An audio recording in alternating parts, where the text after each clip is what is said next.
It fell to the floor, an exquisite thing, a small thing that could upset balances and knock down a line of small dominoes, and then big dominoes, and then gigantic dominoes, all down the years cross time. Eccles' mind whirled. It couldn't change things. Killing one butterfly couldn't be that important, could it? The program you are about to hear is fiction, science fiction. We make no guarantees, however, how long it will remain fiction, fiction, fiction.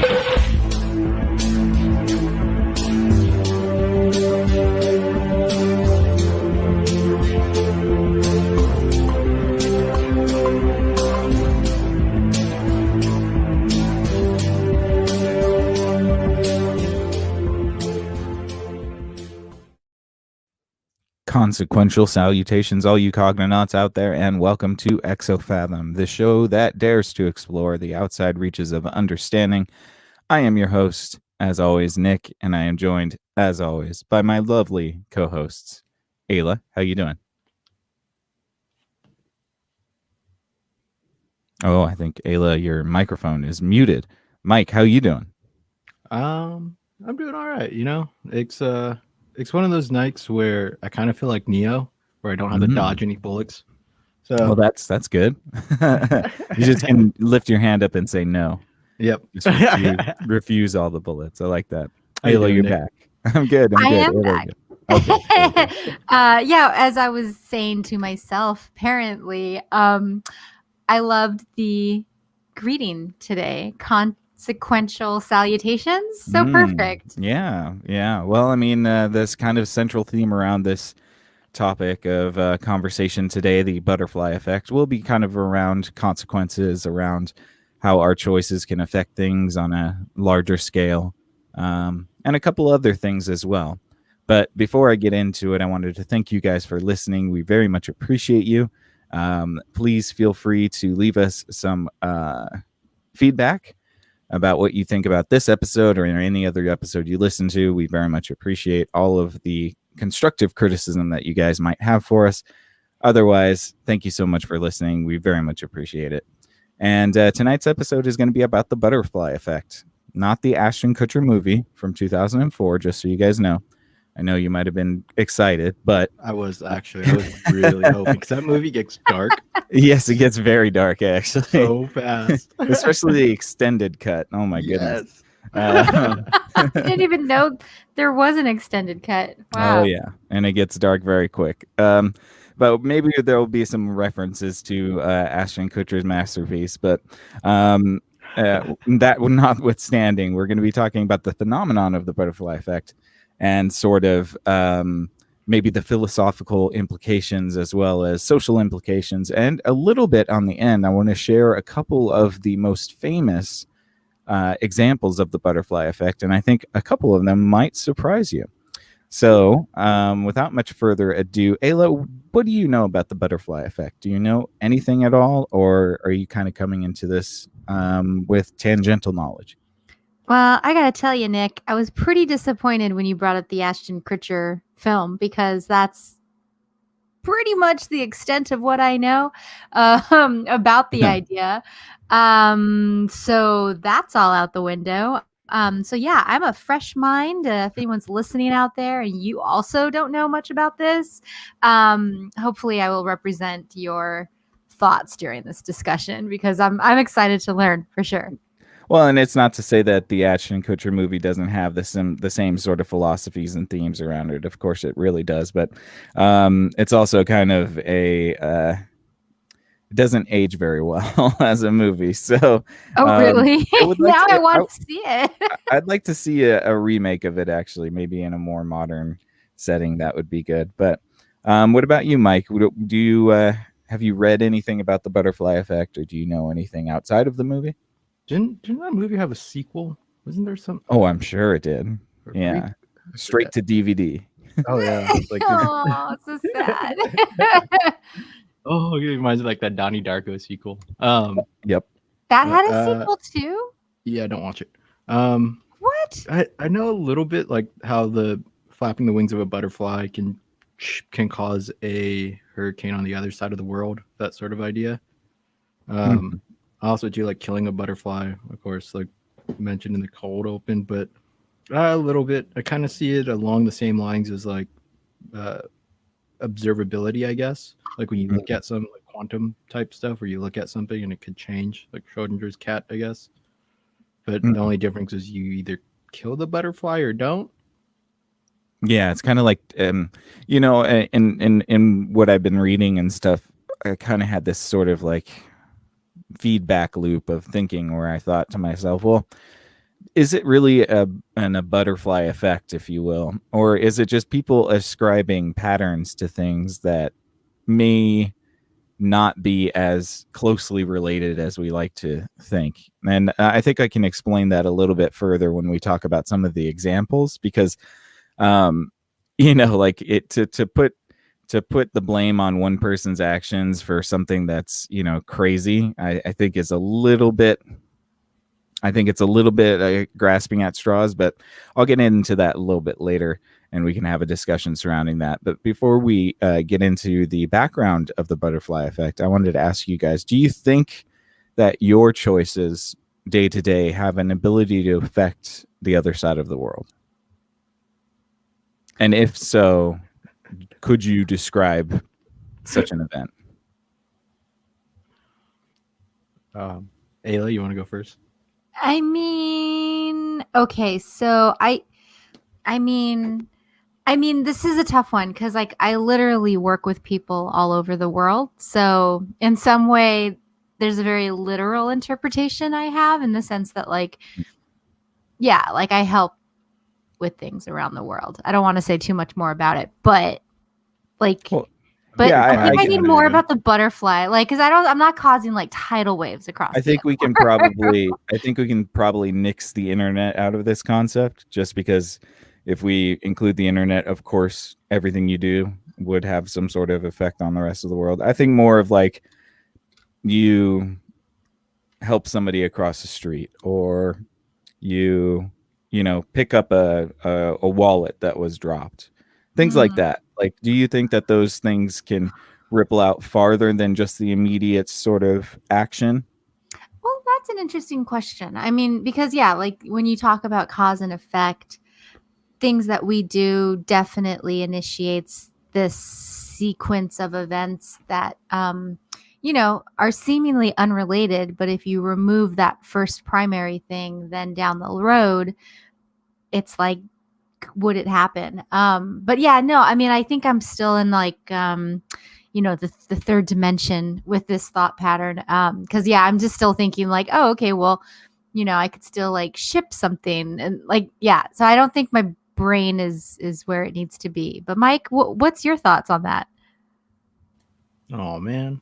Um, I like the example of like finding a wallet. So let's suppose I found a wallet and then I got to, through the grace of hacking, was able to find out that you purchased a bunch of stuff somewhere on the other side of the world, and then talk to people on that other side of the world to get a feel of like who you were as a person, just to Mm, gather information. mm, Now, if that person on the other side of the world was your friend, then that can start to have a whole sequence of events that I mm, guess mhm. you're not really counting on, Yeah. or someone isn't counting on. Where as it just like started with that small act of picking up that wallet and kind of just being curious as to what knowledge was there, and Yeah. then from a code point of view, um, you can, I guess culturally too, but we took the idea of the internet out of this, but from programming you can influence other developers coding styles, like, Mm, because code can be global. Like I've worked with developers all over the world, right. and that your style may be particular, like maybe particular to you. Like you have coding standards, I guess, that you Mm. agree upon, but those things can be shifted too. And I guess that's sort of like Interesting. Yeah. that can be a sort of a butterfly effect in a way, because if you've found something that's like, I'm big on readability, so you can Mhm. make code really complex and make it appear like you're a genius or something, that you're doing some crazy thing. Mm-hmm. That's And kind of that like oh, sorry, you go ahead. Yeah, no, that might be one person's style in India or in Europe somewhere, and then this readability might force them like, oh, this is actually a little bit easier for me to read and add upon.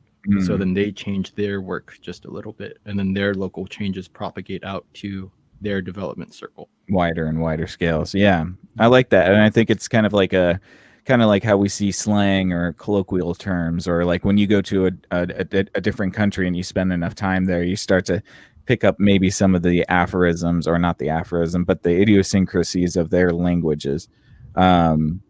Yeah, definitely. And to kind of piggyback on the whole wallet concept, I was thinking about it, and say you found a wallet and you decided to not turn it in because you were in a hurry or whatever. What if that wallet had plane tickets in it? Plane tickets to that person's really important business meeting. I think that's probably one of the easiest ways I can kind of reduce that situation down to how it would, in very few degrees, directly affect somebody on the other side of the world. So I think it's interesting that we have these little tiny micro adjustments that kind of ripple out, kind of like the picture for today, that ripple out into larger and larger sort of events. And I think that your concept about like ideas with code and how they start to, because I would assume that people who are coders are very utilitarian. So if they come across something from another person's brain that makes, the work more streamlined, they'll adopt it too, and maybe put their own variants on it, and then it evolves into something completely new. One can hope. One can hope. There's also like but kind of going along the same lines of widening out these ripples, there's a lot of cut and paste coders. So like they'll find things from places and just put it into their own code. But that too still has that widening effect. Right. Yeah, because you're also building some sort of separate entity with all of this hodgepodge of code itself that is going to go out into the world and sort of interact as well. Okay, well, here's my question though, and because okay, so for the butterfly effect, and sometimes my brain does not work, so I'm just going to put that out there. This might be a dumb question, but like for the butterfly effect, is the butterfly of importance there? Because I was thinking like, no, like with like the examples that you guys shared, or let's say like the plane ticket thing. Okay, so maybe I don't give the wallet back and the person doesn't have their plane tickets, but like couldn't they call the airline and get them replaced? And so I think about like maybe they don't realize their wallet is missing until they're at the terminal. You know, well, no, but my question is that like, are we that important so as to affect change that wasn't already meant to be made, right? So like if that person was supposed to not get to their plane, then yeah, I'd take their wallet, they try to get a replacement, their stuff's lost, boom, boom, boom. Well, but even if I didn't take the wallet, yeah, like maybe somebody else bumps into them and it falls in a river or something. Well, then we get into this concept, and this is actually a concept which kind of segues perfectly into the larger discussion, because the butterfly effect is attached to chaos theory, which is a kind of a direct response to the supposed determinism of the universe that was created. And I can get into that in a little bit later, but yes, you're going to start to see themes of free will versus determinism. And so like you're saying like, okay, well, if I hadn't have given that person the wallet, they might have been destined to have missed their plane regardless of whether they had that wallet or not, which is totally possible. But in that also is sort of like a precursor to the understanding that everything is chaotic. So therefore you don't know what the destiny of that person is going to be, because there could be multiple variables that alter it along its path. I do think though that the butterfly is quite important. I'm going to look at John Wick, and the frozen woman movie trope, where like the wife dies, or the puppy dies. I'm sorry, and the puppy's a stand-in for the frozen woman and becomes the impetus for change, or the impetus for the hero, and that long cause of events that ends up becoming like a trilogy, 3 movies. I think that butterfly, or that thing, or the puppy dying, is actually more important than those ripples, because without that puppy dying, you wouldn't have those ripples. Right. Yeah, no, I agree. And I think that there's something that's poignant about the symbolism of the butterfly because it's so delicate and it's small and unassuming. So nobody suspects the butterfly. Um, but so I think it's apt in that. And actually, the butterfly effect wasn't coined that until a little bit later, when the sort of like the man who created this concept started to make speeches in reference to this sort of like chaotic theory almost. But let me get a little bit into the background, you guys, because then we can get into more of this conversational stuff. I don't have a whole lot that I wanted to share, because I think that the concepts there are pretty straightforward, but I wanted to give a little bit of historical background as to the origins of the butterfly effect for our audience. And the butterfly effect is the idea that a small, seemingly trivial events may ultimately result in something with much larger consequences. In other words, they have a non-linear impacts on very complex systems. For instance, when a butterfly flaps its wings in India, that tiny change in air pressure could eventually cause a tornado in Iowa. The term butterfly effect was coined in 1960s by Edward Lorenz, a meteorologist professor at MIT, who was studying weather patterns. And he devised a model demonstrating that if you compare 2 points indicating current weather that are near each other, they'll soon drift apart. And later, one area could wind up with severe storms while the other is calm. And so that was this kind of the crux of the birth of the butterfly effect, was in meteorology, which is I find kind of interesting. And so the biggest examples of the butterfly effect, especially during this time, was just the weather itself. The seeming inability to predict the weather with any absolute certainty. And so at the time, weather stations, statisticians thought you should be able to predict future weather based on looking at historical records to see what happened when conditions were the same as they are now. But Lawrence was skeptical. He was running a computer program to test various weather simulations, and that he discovered that rounding off one variable from 0.506127 to 0.506 dramatically changed the 2 months of weather predictions in his simulation. So this is kind of the heart of the butterfly effect and sort of the chaos theory itself, is that these small round-offs, these tiny imperceptible variations over time amass enough to create a significant sort of impact. And so his point was that long-range weather forecasting was virtually impossible, in large part because humans don't have the ability to measure nature's incredible complexity. So there are simply too many minute variables that can act as pivot points, cascading into much larger consequences. And there was a scientist called Peter Dzikes, and he wrote in the Boston Globe, and I quote, "The innumerable connections of nature," Lorenz noted, "mean a butterfly's flap could cause a tornado, or, for all we know, could prevent one. Similarly, should we make even a tiny alteration to nature, we shall never know what would have happened if we had not disturbed it, since subsequent changes are too complex and entangled to restore a previous state." Let's see. I got a couple more here. So while people often think that the butterfly effect means that tiny changes can have big consequences, Lorenz was trying to say that we can't track these changes. We don't really know exactly what would cause the weather pattern to go from one way to another. Lorenz called this sensitive dependence on initial conditions, when he introduced his work to the public in 1963 in a paper entitled Deterministic Non-Periodic Flow.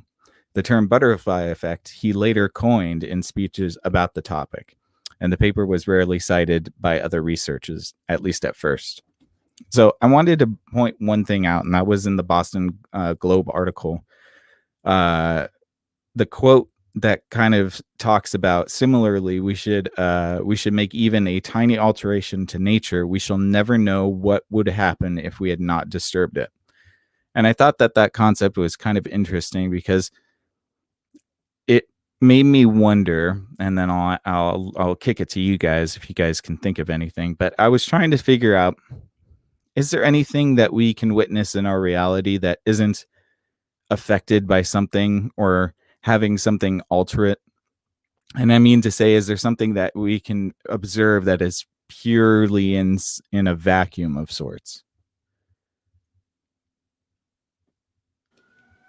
So you mean like things that we can observe that will never change?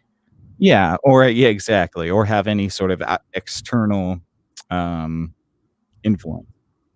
Yeah, it's a really interesting question because I would venture to say that the more you zoom out or the more you zoom in, the more you find that so much is in flux and just energy that's moving and stuff like that. I mean, yeah, because I mean, you could say like, yeah, I mean, I can't think of anything that is completely constant. Right. I mean, our core for a minute, but even that's moving, and at some point that's going to die or something, or stop rotating or something. High school physics problems? They remain they all- constant. They all start with like, assume that we're in a vacuum. Yes. Assume something that you cannot perceive at all. But going back to the weather thing, that almost sounds like that becomes a machine learning actually it does become a machine learning problem.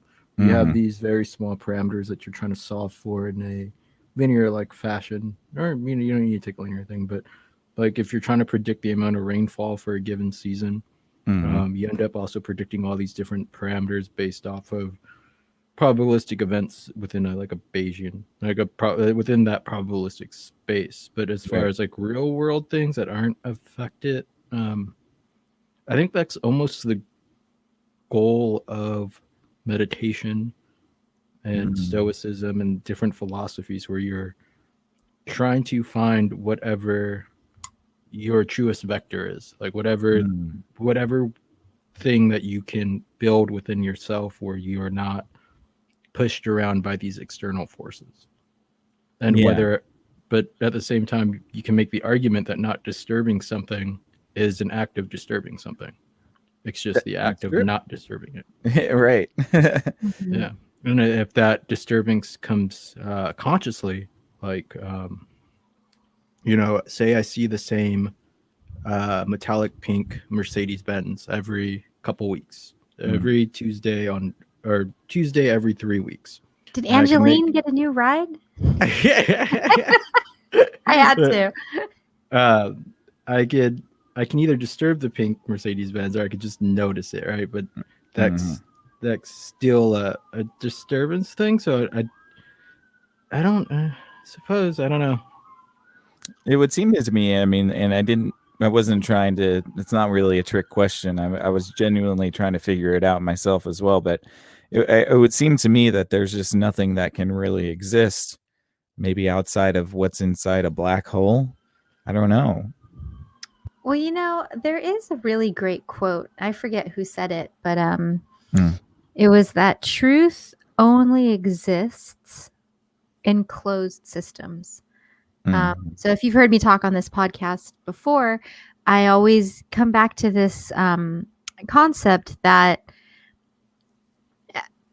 what we know is on very shaky ground. Obviously we're living in the age of disinformation, but even go back further than that, and you start to observe how science can make really big breakthroughs, but more often than not, the more we learn that we don't know so many more things, like what is it? The more you know, the more you know you don't know things. And so, the word verisimilitude is one of my favorite words because it's having the appearance of truth, but being approximately true.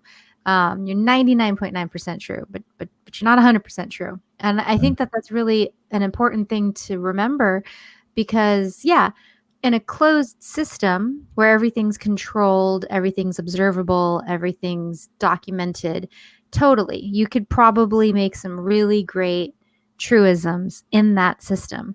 But that system's encased in another system, which is encased in another system. And you don't know about these systems. Like, we're just a planet in a big universe that we don't know anything about. So we know earthbound things. But, you could even go deeper into that and be like, well, we don't know everything. We haven't explored our core. We haven't gone deep diving. We haven't even fully understood the different levels of our atmosphere and pressure and the effects and how birds navigate and all this stuff. Like, there's, like, I know, like, people are talking about digging deeper into the self.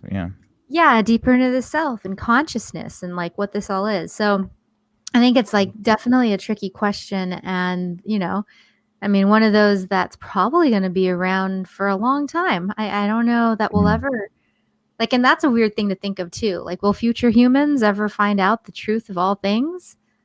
That would be such a bummer, though. Like, right? Like, because why would you want to do that to yourself? Like, once you figured out the thing of all things, there's no more things to ponder. Like, you did it.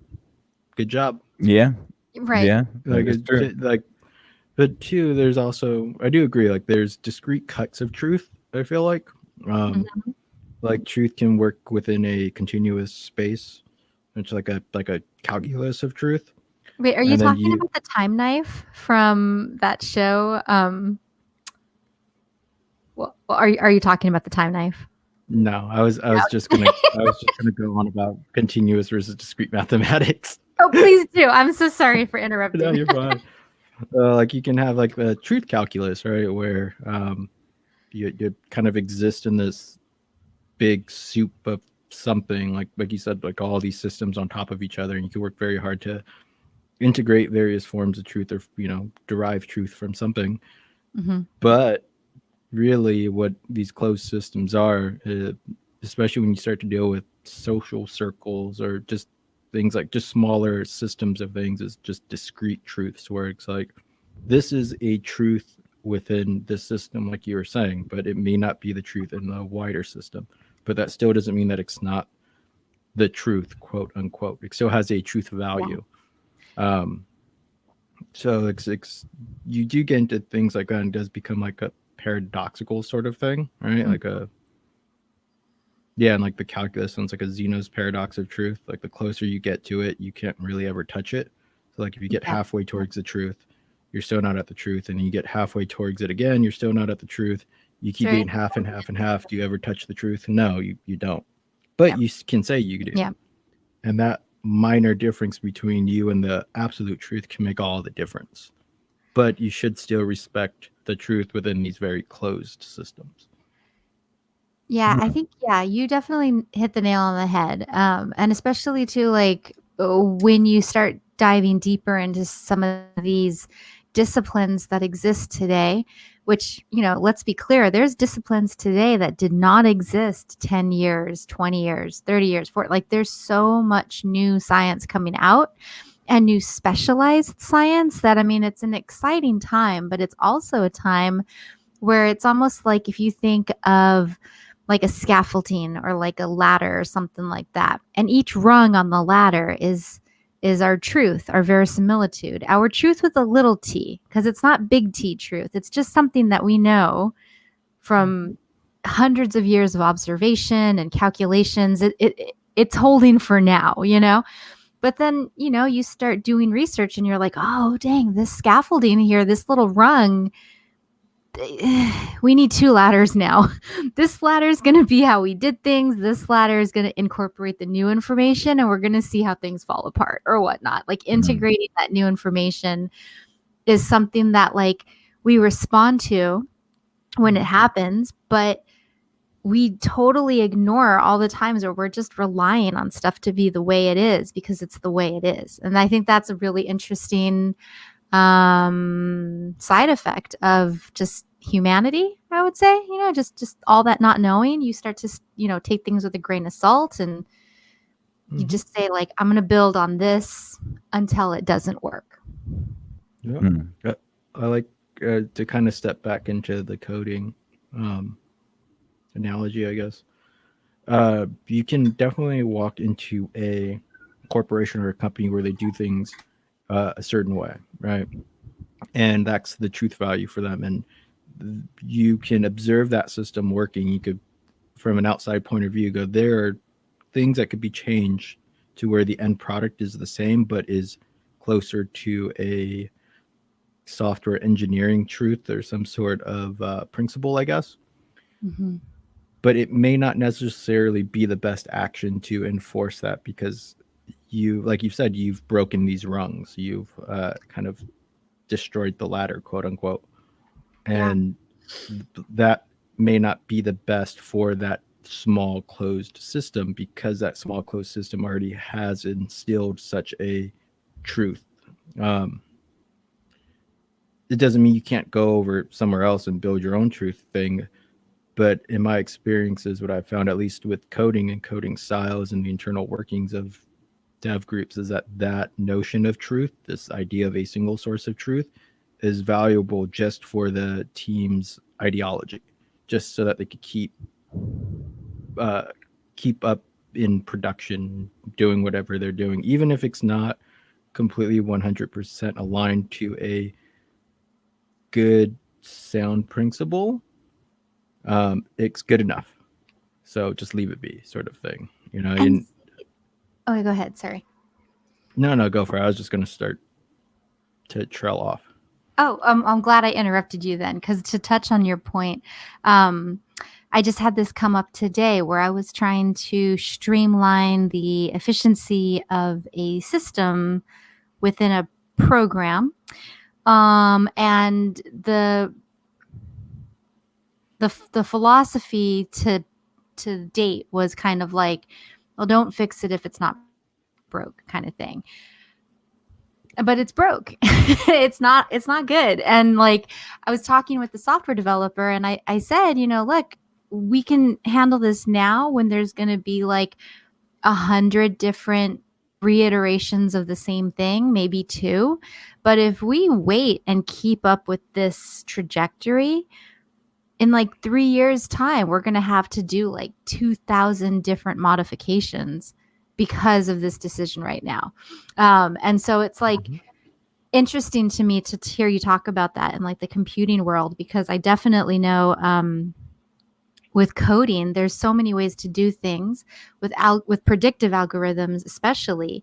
You're coding in those small variances. And if you forget one thing, maybe in some cases you can go back and work it in. But if you neglected a whole other ladder rung or something like that, you need a whole new ladder. And your old ladder might not function until the new ladder's up and running.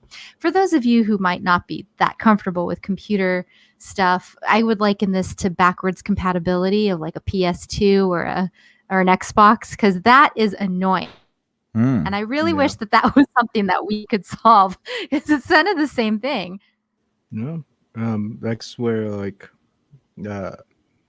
at least from my point of view, I'm not gonna try to generalize to any other coders because I think I'm weird.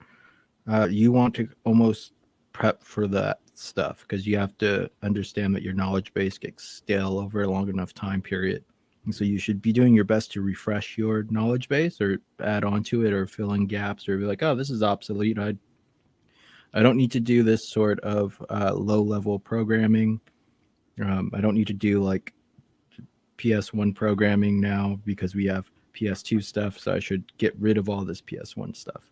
But it's really hard to do that from a human point of view, right? Because you have to just say that everything you've learned up until this point is garbage. Like once quantum computing pretty much takes over, I got to relearn everything. Kind of in the process of relearning things now, but that's just one example, right? Mm-hmm.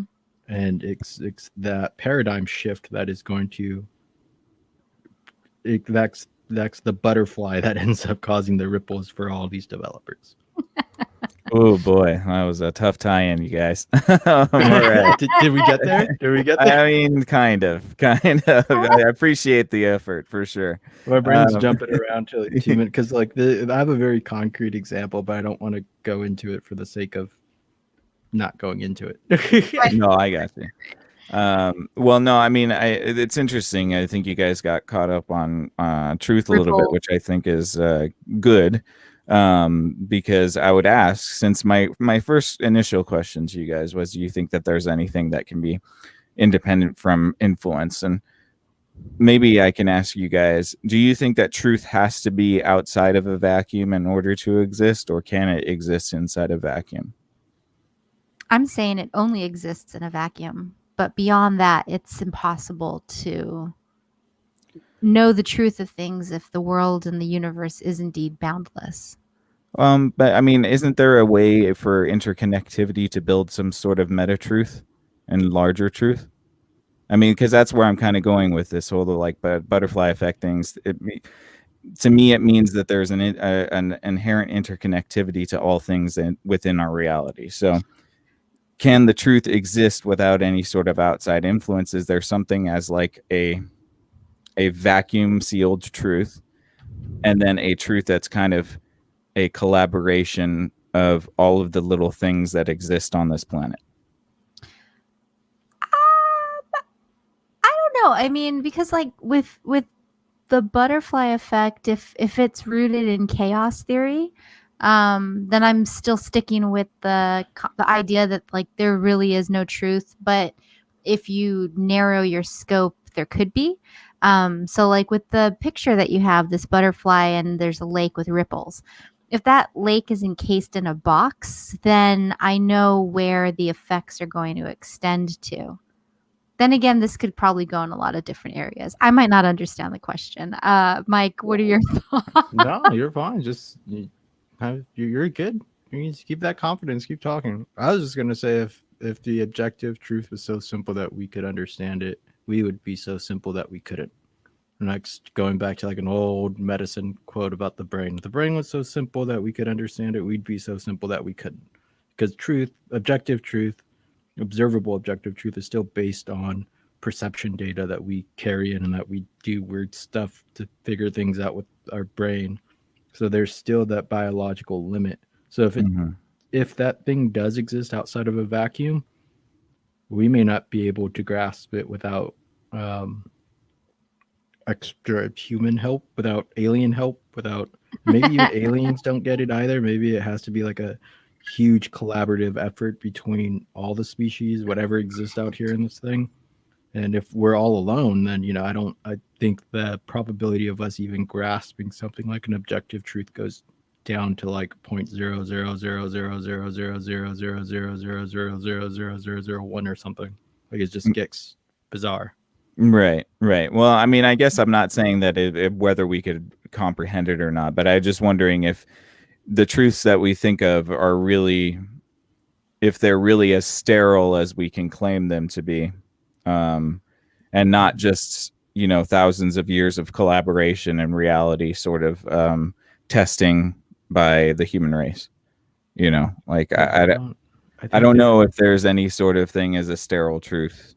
Yeah, no, I think it's true. All truths are very subjective. Yeah. go ahead. Yeah, no, like I don't want to get into like too much of God, like the humanitarians type stuff, but there's like various philosophers that have also thought about this. Where it's that just truth. Yeah, truth is just purely subjective, and it just depends on the people in that group observing that thing, and what agreement they come to after observing that thing. Right. Yeah. Since we got a little bit into the weeds, I think I'll just rein us a little bit in, because I would like to use this to sort of segue into the concept of chaos theory and its sort of being a response to the sort of determinism that arose in the 1600s. So this sort of phenomenon happened in the scientific community, especially with the advent of Newtonian physics, that what they were realizing with utilizing Newton's methods was that they were able to predict out into the future with a shocking amount of accuracy. This led a lot of the scientific community to believe that everything was basically deterministic, that they could map out the rest of time basically because of the fact that Newton's methods work so well. And so that kind of is interesting to me because the way chaos theory arose was as a sort of response to this attitude about a deterministic universe that was predictable, plottable, and easily sort of like mapped. And it's kind of a funny story about how it sort of arose too. So it's connected with Lorenzo's discovery, and it sort of paved the way for a branch of mathematics called chaos theory. And the chaos theory is the pursuit of predicting systems that are inherently unpredictable. And chaos theory is, as I said, almost a response to the determinism in the scientific community. And it was basically, so here's what happened. Here's how sort of chaos theory arose. And I think that's actually kind of a fun little anecdote. So in 1885, there was a King Oscar II of Sweden and Norway. And he offered a prize to anybody who could prove that the solar system was stable. Apparently, he was very concerned about the stability of the solar system. And so a few people managed to provide proofs that the solar system was indeed stable, or at least in the short-term models. But no one was ever able to prove that definitively that the 8 planets would stay in a bound region of space and time for all time. This prompted a man named Henri Poincare, a French mathematician, already known for his innovative thinking before the contest attracted his attention. He decided to, instead of focusing on the planets and the sun simultaneously, Poincare decided to limit his analysis to a smaller, simpler system. 2 massive bodies orbiting one another around their common center of gravity, while a much smaller body orbits them both. This is known as the N-body problem, which uses complex math to predict the motion of a group of celestial objects that interact gravitationally. That math usually involves differential equations that give the rate of change of a system as a function of its present state.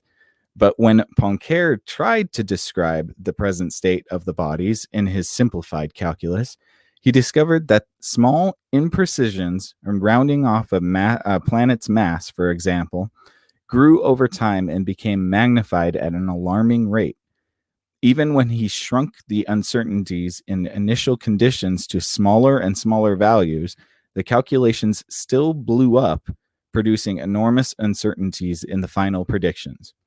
He concluded it was impossible to predict the future outcome of the solar system because the system itself was far too complex, filled with too many variables that could never be measured with absolute precision.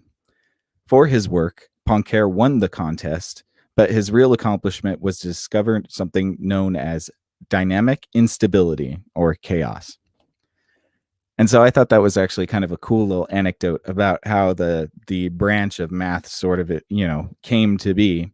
And it's interesting to me that this King Oscar II of Sweden and Norway is so concerned about the stability of the solar system. I kind of wonder why he was just so obsessed. He's like, I have to know that I'm living on a planet that isn't going to blow up tomorrow. I actually wrote that down. I was like, this is a shirt that needs to happen.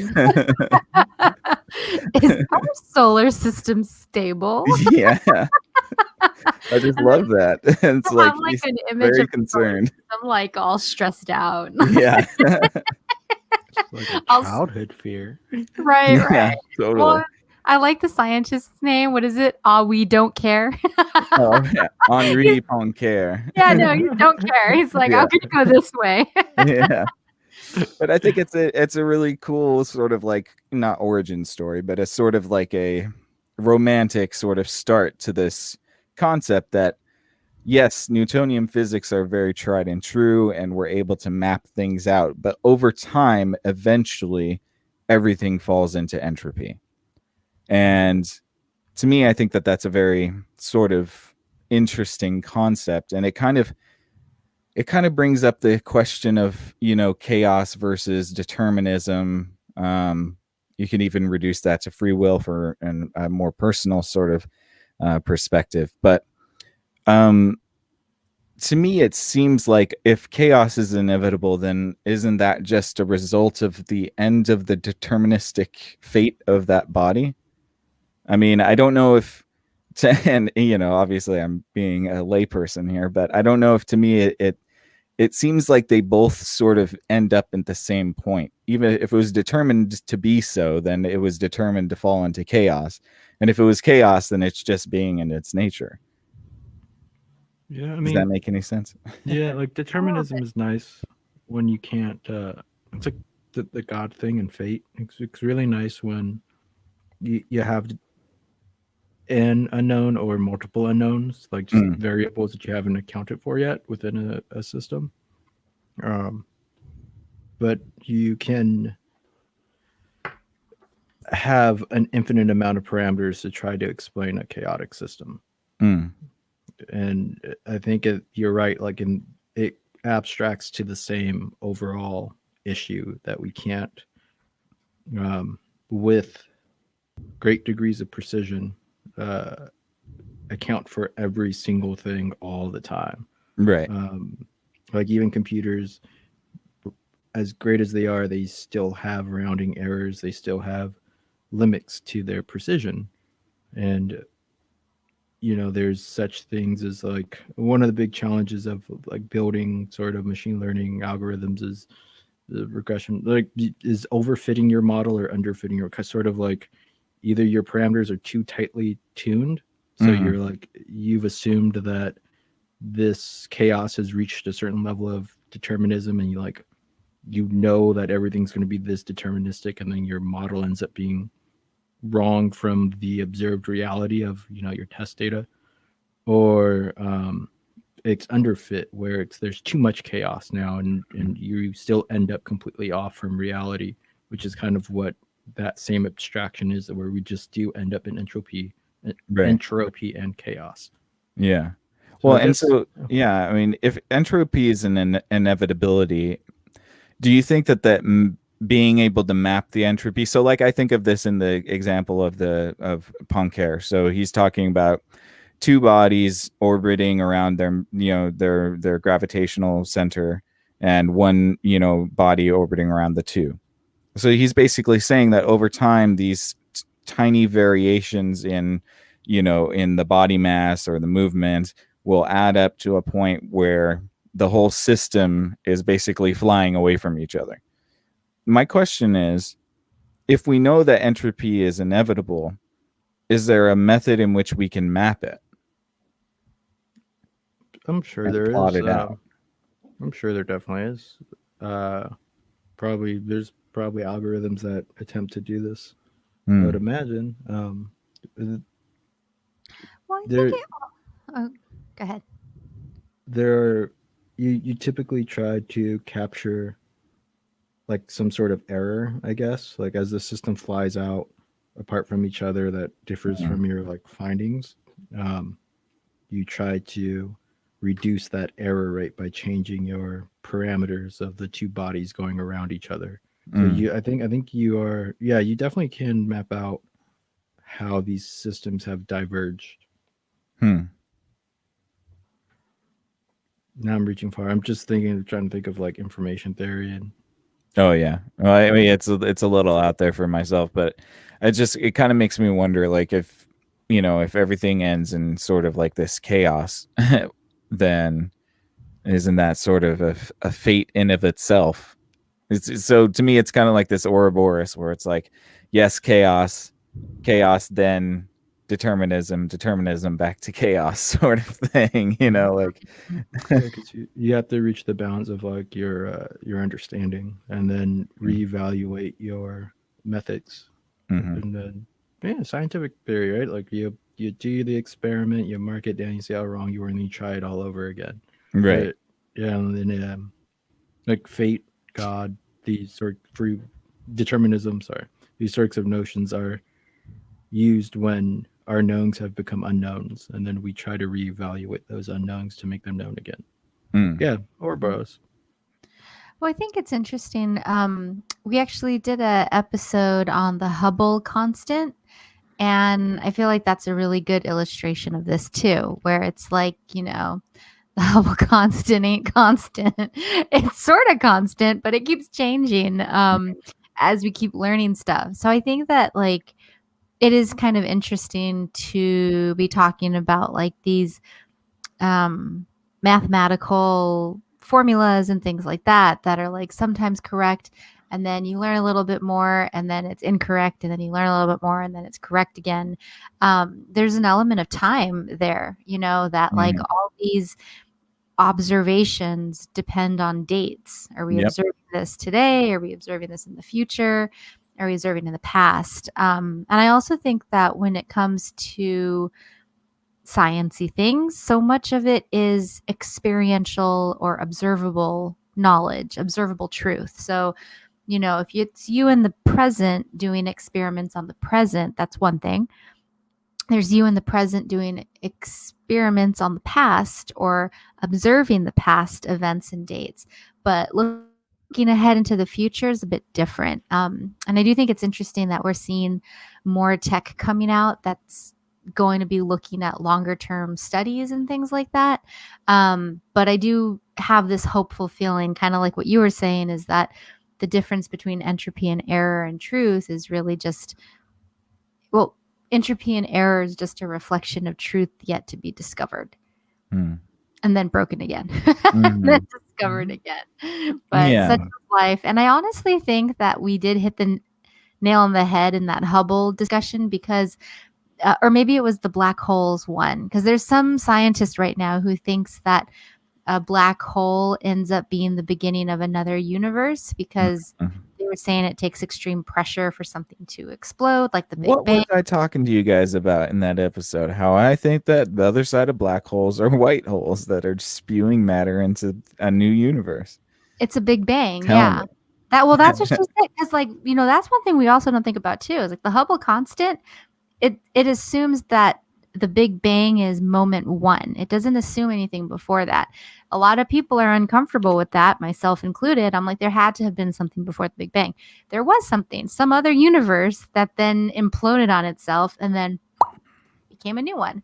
And I think that Yeah. this kind of goes with that ebb and flow that we're seeing of like chaos and entropy versus determinism, going back and forth, Right. absorption and rebirth. Well, and like even the idea of the universe itself is one large butterfly effect, right? It's the explosion of the primordial atom, a fine mist of tiny particles that over time, because of asymmetry and their position in the universe, started to clump together into star formations, which then grew, gathered planets, and enough of them turned into life inhabiting planets, like that Like, one little thing created all of existence. like look at I agree, but I kind of want to pull. Can I pull it down to like a humanistic and like a psychological profiling sort of thing? Mm-hmm. So I'll take myself Do for it an to it. example. I enjoy cigarettes. I enjoy tobacco. I haven't smoked in a few days now, but it all started with one cigarette, right? And then that builds up this predictive model of buying packs of cigarettes. So if you wanted to try to predict whether or not I would smoke a cigarette, you could start to introduce cigarettes around me. You could put a pack in front of me and just leave it there, and just say, I predict that this person will smoke. There's a movie called Mindhunters. It's actually pretty decent about the killer running around on an island with a bunch of FBI psychological profilers, and they kind of play with this notion of visual stimuli. But it's that thing of like that one cigarette becomes that butterfly, and then that ripple becomes the addiction, but you can break it. You can still quit smoking, quote unquote, and break that whole predictive pattern. Or you could pick it up whenever you want. You know, you could build the whole system of like, I am not a smoker now. I have quit. You know, I'm never doing that again. And then, you know, somebody's like, oh yeah, Mike's not a smoker anymore. And just to prove you wrong, because I don't know, I'm an asshole or something, I buy it, like I said. Right. Well, yeah, and I think that it's important to bring it down to the sort of psychological level too, because I think that this the utilizing the sort of butterfly effect is one way to sort of interact with your future, right? So in your case, like a habit forming thing, or even if you're trying to break a habit or trying to do something good for yourself, like get better, you know, get in better shape, it always starts off with one: I'm going to wake up tomorrow and walk, or I'm going to wake up tomorrow and do push-ups. And that one push-up isn't, you know, that one set of push-ups isn't going to make me buff, but it's eventually over time, I'll be in great shape, you know? And I think it's really interesting that we can kind of do that within our psychology and start to play with our future in that way. And then you don't know how that will play out with other people around you, right? That there's somebody else who feels embarrassed by, you know, trying one push-up, but they see you struggle and fail with that one push-up over and over and over until you get it over a long enough time. And then they're like, oh shit, well, I can do it too. Yeah, I can do it too. And then now you've created a bigger chaotic change within a larger system of things now, because the system has changed from just you to you and this other body. Right. And whoever they might affect, and ripples outward and farther and farther. Yeah. I think it's very cool to kind of like to see how that sort of works interpersonally, because I think really the butterfly effect is really about kind of like just the connectivity we have to each other, and sort of the, you know, cause and effect that nature has within this sort of system that we call Earth. You know, and like humans are innately complex systems, infinitely complex systems, right? But you can still try to do things to them or introduce things around them that should play out deterministically, but in reality don't, because humans are chaotic systems, just like space and you know, the grander things. Absolutely. Yeah. Cool. Well, I'm going to be wrapping up soon, but I wanted to give you guys some examples of butterfly effects, since we got into the really cool philosophical conversations, and now I want to get into a little bit of silliness and just give you guys a little bit of like, what? So this will be our last little section here, but I just wanted to look up some of like the most famous butterfly effects sort of things.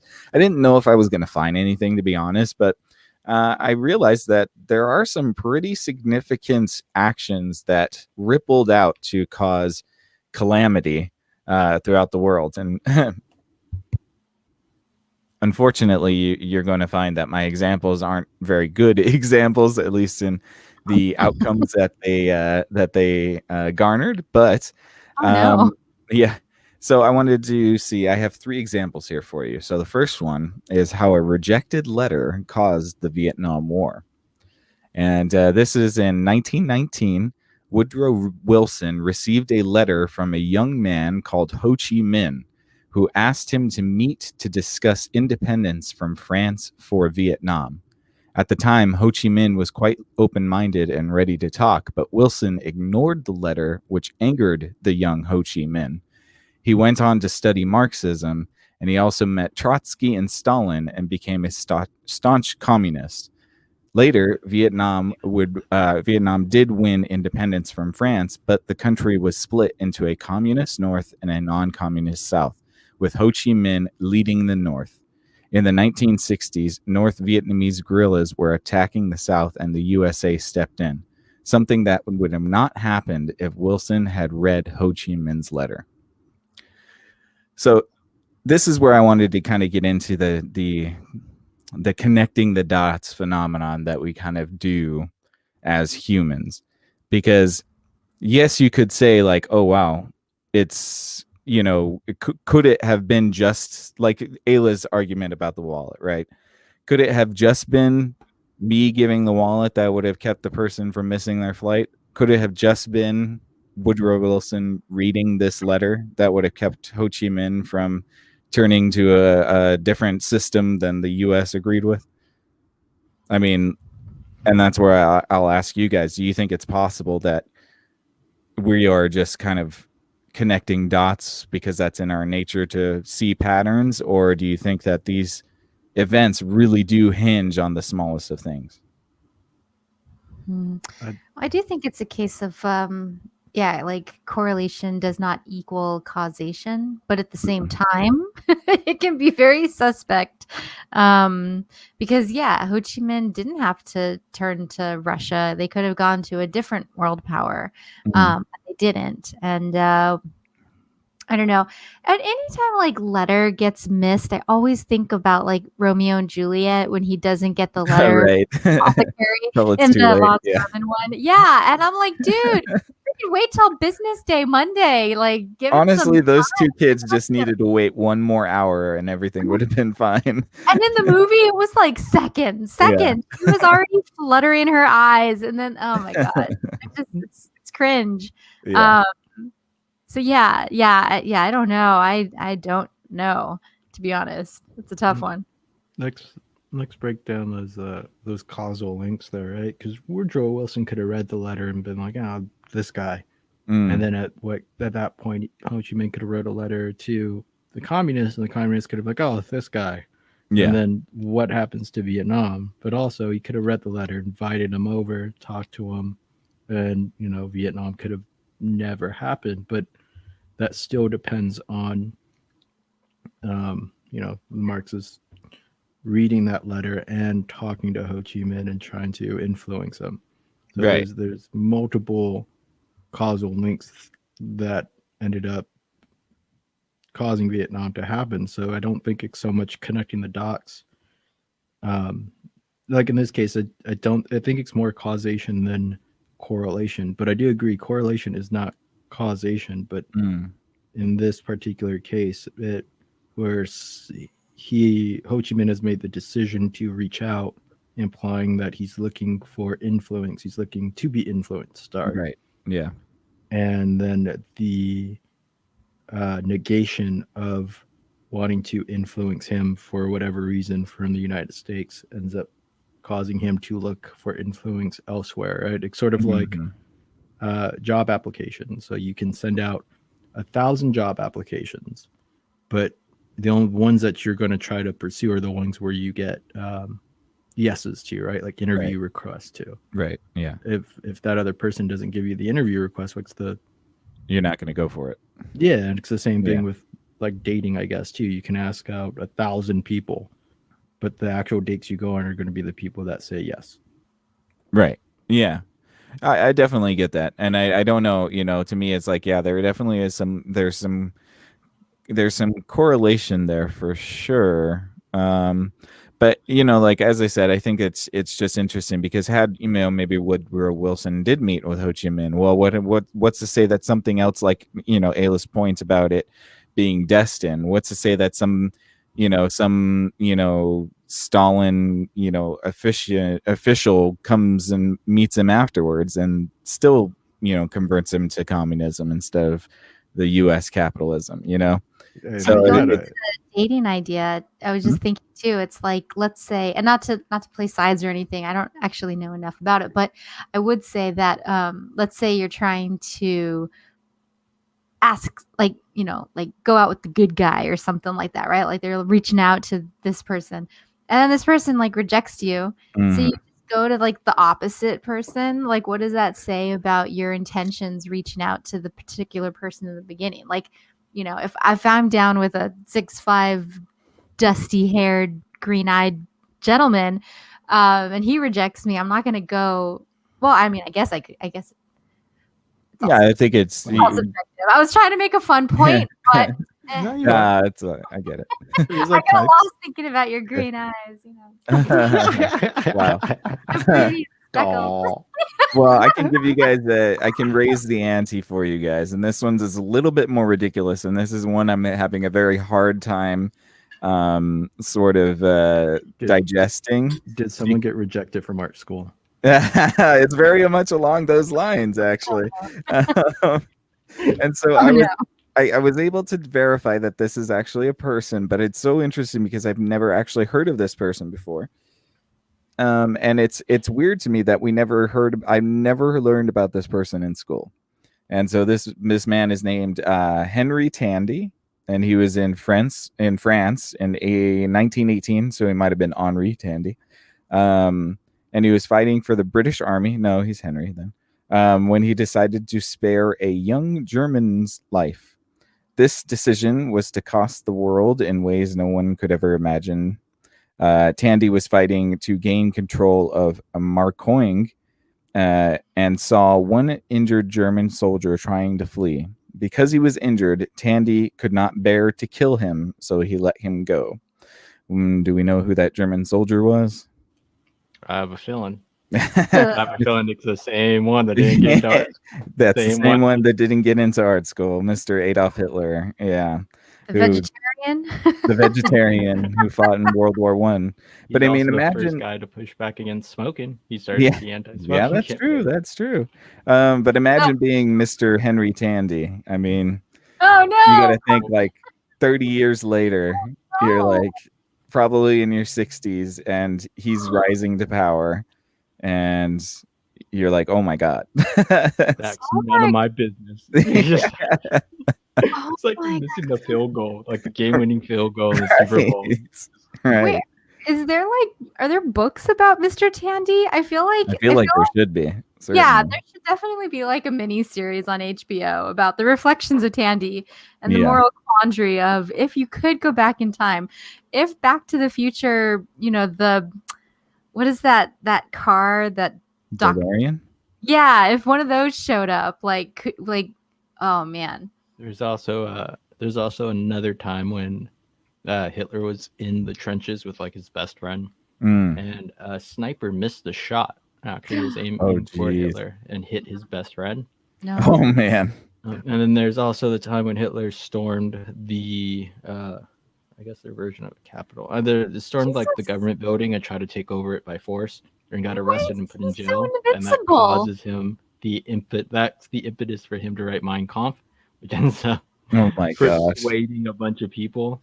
Like the drive of that dude was. You can say what like the madness. You can like I get it, but you can learn as much from a madman as you can a sane one. But that like all these things that happened. Yeah. The stars seem to have fallen into place for that. It's very strange to see and it's very well documented the many times that he could have been stopped and just wasn't.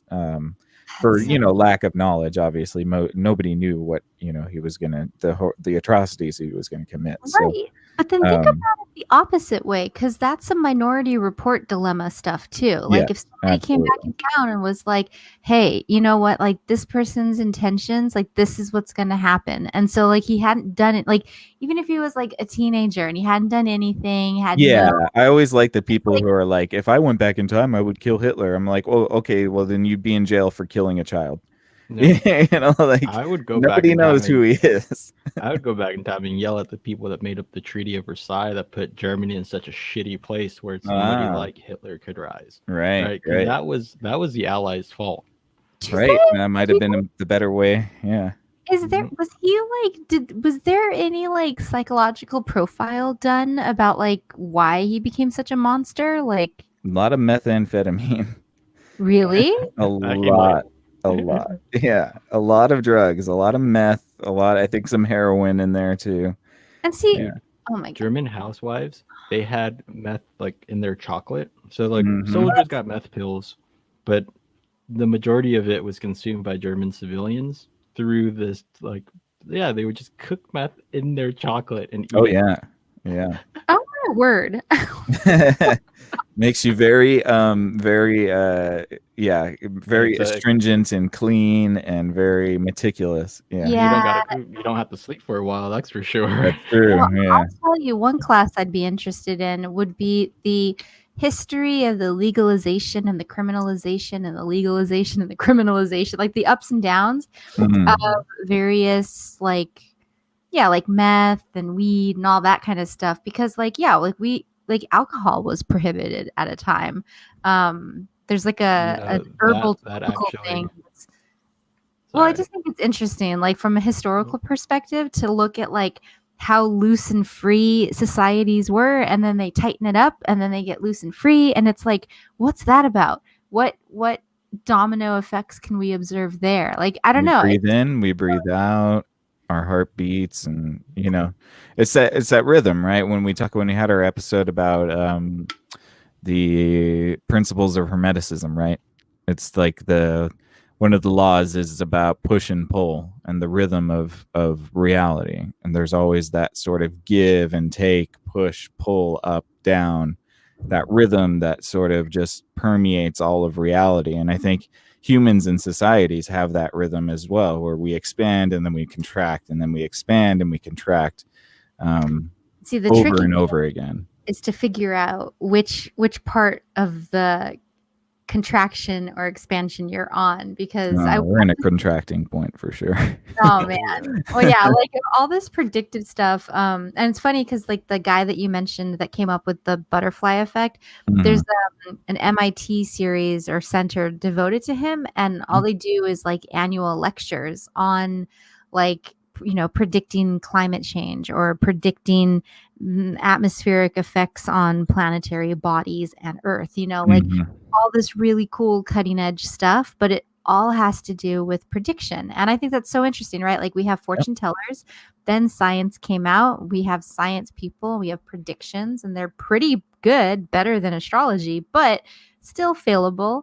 And then also all of that's on patterns. And I think that like, yeah, maybe this butterfly effect thing, it's like maybe we've been looking at the wrong thread of patterns. If we focus on this thread, what emerges, but also can we trust what emerges? And I think that gets like to be super interesting to talk about. Yeah, now these threads come together. There's one of my favorite. Or do you have more, Nick? No, that was it. Yeah. Oh man, do you want to know how some angry housewives stopped white supremacism in like the 20s? What? 30s? Yeah. So you have the like second wave feminism happening. You have like the prudence movement or whatever. Like basically, wives got mad that husbands were out at bars drinking and wanted them home, so they moved to make alcohol. Temperance movement moved to make alcohol illegal. That happens, it becomes illegal, and at the time, a lot of the alcohol that was being made was done in the South. It was like all the illegal stuff was made by the KKK. It draws in like, and then you have like immigrants moving to the cities. They come in, and the mafia forms around prohibition. But the only competition that they have is the Ku Klux Klan. So they have to wipe out that competition. So the temperance movement stopped like this bootlegging and stopped all this white supremacy, the KKK running that organized sort of crime in this really strange roundabout way that also ends up becoming like this butterfly effect type thing. Right. Which I think was hilarious. Easy. So what you're saying is we need to prohibit alcohol and bring in the mafia. Pretty much. No, please don't. I like this Pabst Blue Ribbon. Please don't. Well, and I think that'll wrap up the conversation for this evening. But I just wanted to leave you guys one more little answer. I don't even know if it's a question, to be honest. I think what this kind of little talk has shown me is that there's sort of a latent connectivity to all things in our existence, yet each of us are little chaotic fields of energy that subtly manipulate each other's reality. And I don't know exactly what that means yet, but I think that there's more to this sort of concept of the chaos theory and the butterfly effect, and perhaps it will lead us to realize that we are much more connected than we are apart. Yeah. Here. Here. I would agree. And like just moving fields of chaotic energy and what you come across in communication, whether it be verbal, visual, or physical, affects that tiny chaotic field, and then that tiny chaotic field goes on and affects all the other ones because of the thing that you went through, that interaction, right? Like you get into a fight with somebody, you have to talk about the fight to other people because you're going to be visually like either your hands are going to be messed up or your face is going to be messed up. There's going to be things that affect those two social circles and those other chaotic fields that they come across. Definitely. Yeah. I think we're all just the butterfly on the water, letting the ripples sort of influence our surroundings. So if you guys don't have anything else, I think we can wrap up. Ayla, you good? Yeah, I mean, I feel like I could talk more. Oh, but I'm sure. I think that's a really good place to just kind of button up this conversation. I And wanted to keep it short and snappy, so I think we yeah. did pretty good. Oh yeah, no, great presentation. I really like talking about this topic. Now I know the butterfly effect. Oh yeah. Well, you knew all along. You just needed a little bit of pretext, I think. So Debatable. yeah. Well, thank you guys so much for listening. We really appreciate it. We hope you enjoyed this episode. What do you guys think about the butterfly effect? Do you think we're all connected in this sort of chaos of the universe, or are things more deterministic than that? Is chaos an inevitability, and we just haven't been able to map that inevitability yet? Let us know what you guys think. Leave us a comment, give us a thumbs up, maybe a subscription if you're feeling so inclined. Other than that, thank you so much for listening. We really appreciate you. We're back on Friday night at 8 p.m. Stay tuned for that. Until next time, Cogmonauts, you stay out there, and we will catch you on the next Exofathom. Good night. Peace. Later.